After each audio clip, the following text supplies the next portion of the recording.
たらずです。今日はこの軽バス、ホンダのアクティの軽バス、以前にねリフトアップ化したんですけど、それが雨漏りしたんで、その模様とちょっとリフトアップもちょっと紹介したいと思います。ここのね、なんていうんだ、フロアが水浸しになってて、原因はなんていうんだろう、この雨どいっていうのかな。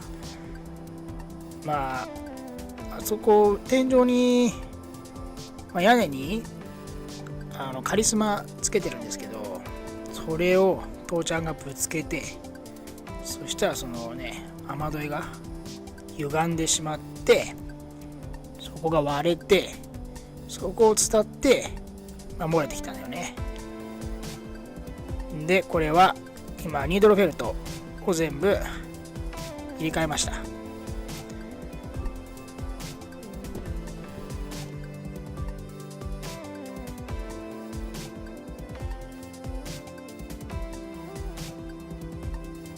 先ほど話が出たんですけど、この車、バン、商用車なんで、貨物なんで、全部フルデッドニングしたんですよ。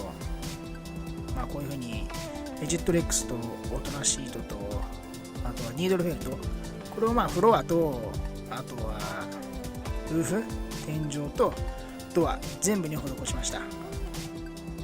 これやはりかなり効果が絶大で、レジェットレックスとかは振動とかなんですけどね、一番効果があるのはニードルフェルトかな。これはかなり効果がありました。相当静かです。ただドアが重くなりました。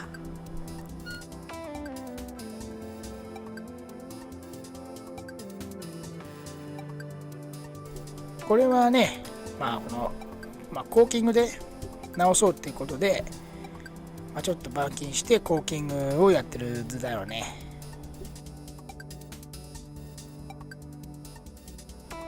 この車こういう風にハイリフト化したんですけど、フルキット買うとやっぱ15万ぐらいかかるんですよね。なので、めちゃくちゃ高いんで、いかに安く仕上げるかっていう方法を考えた結果がこれなんです。 JB1 かな。そのライフ用の車庫帳を前だけ買いました。形状は同じで、この長さだけ違うみたいなんですよね。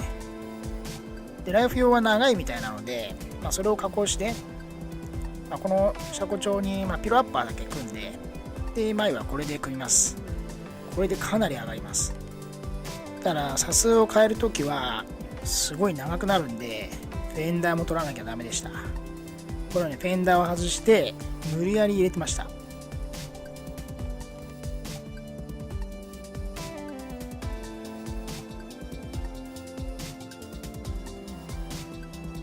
リアはジムニー用のシャックルをつけました。純正のシャックルからボルトを外して、ボルトをこのシャックルに2個1にした形になります。多少加工必要ですけど、これが一番安かったです。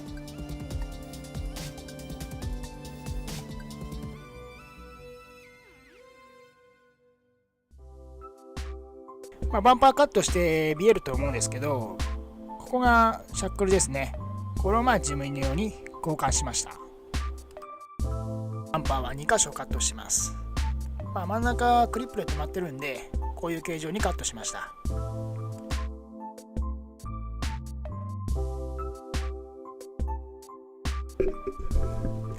グリルガードはパジロイオ用のグリルガードを装着しました。フロントのバンパーをカットしたんで、ちょうどうまい具合に隠れていい感じになりました。でルーフにはルーフボックスのカリスマをボディ同色で塗って乗っけました。これをぶつけたんですけどね、父ちゃんが。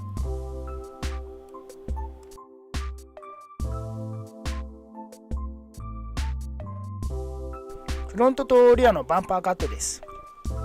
フロントはタイヤが干渉するので思いっきりカットしちゃいました。こうすることによってタイヤの干渉はないです。リアは車高が高く見えるので、さっきも言いましたんですけど、真ん中のクリップの部分だけ残して2箇所バンパーをカットしました。車高が高くなります。インテリアはメタルっぽいカッティングシートを貼りました。メタル感を出したくて、無機質感を出したくてということで、メーターの中にもこのカッティングシートを貼ってます。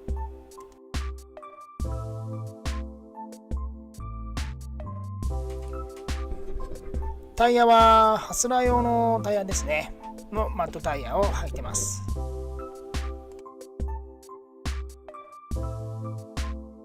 かなりざっくりとした紹介になっちゃったんですけど、作業動画撮ってなかったんでこんな感じになっちゃいました。これから冬になっちゃうんで、来年ですね、春はこれをキャンピング仕様にしたいと思います。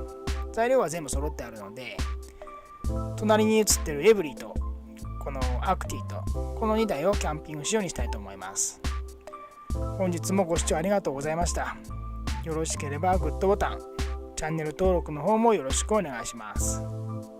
質問ある方は Twitter の方によろしくお願いします。こ